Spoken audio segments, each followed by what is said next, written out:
Hey Pitmasters, what is up? Today we're going to be cooking the old-time favorite, beef ribs.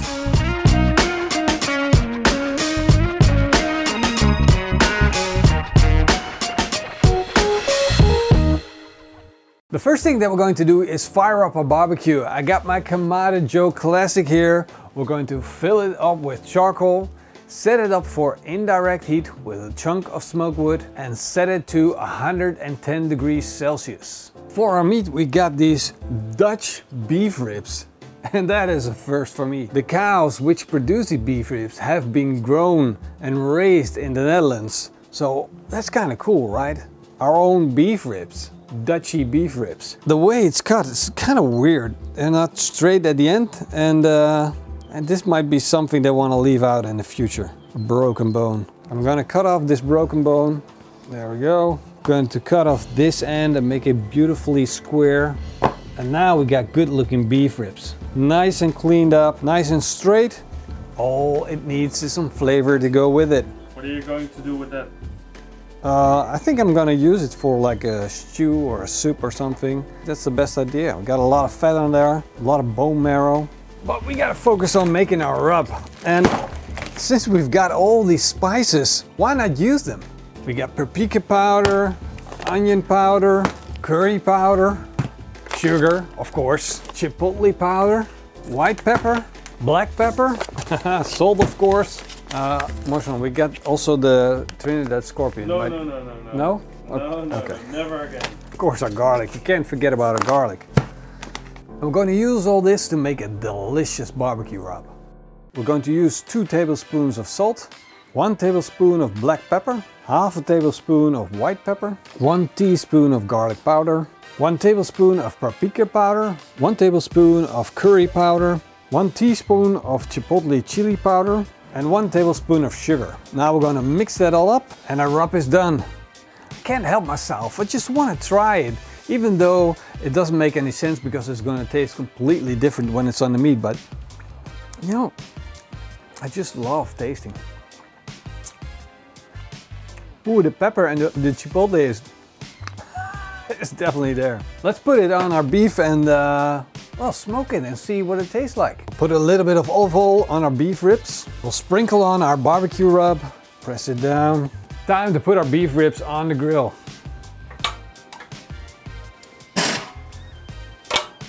We're gonna be smoking these at a temperature of 160 degrees Celsius. That's right, hot and fast.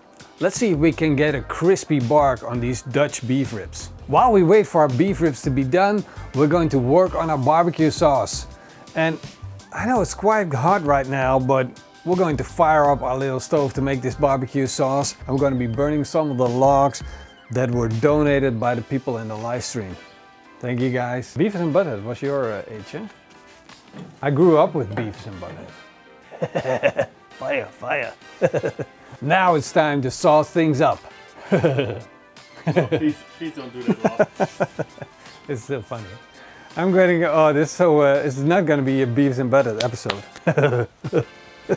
We'll start with a 1/4 cup of ketchup, a 1/4 cup of honey, 3 tablespoons of ketchup mayonnaise, 3 tablespoons of balsamic vinegar, 2 tablespoons of apple cider vinegar, and 3 tablespoons of our just made barbecue rub.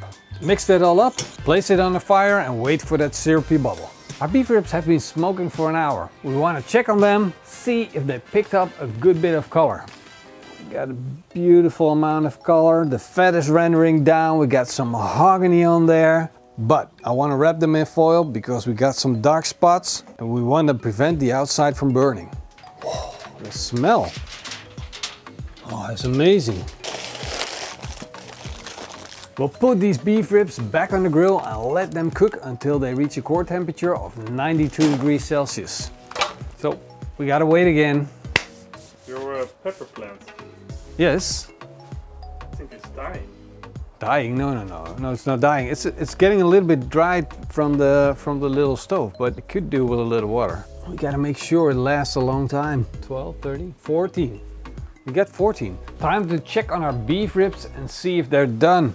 Oh, they're already done. They're a little bit over what I expected. They're currently cooked to a temperature of 95 degrees Celsius. So that's 3 degrees higher than what I wanted, but we're fine. We're just gonna let this rest for half an hour and then we're gonna open it up. Time to unwrap these ribs. Looking good. Ooh, look at that. Shut up. You see that? How juicy that is, Motion? Oh, oh, oh, oh. Because we have a strong barbecue flavor, we're not gonna use it as a dipping sauce. We're just gonna brush it on top so it provides that extra flavor profile without being too overpowering.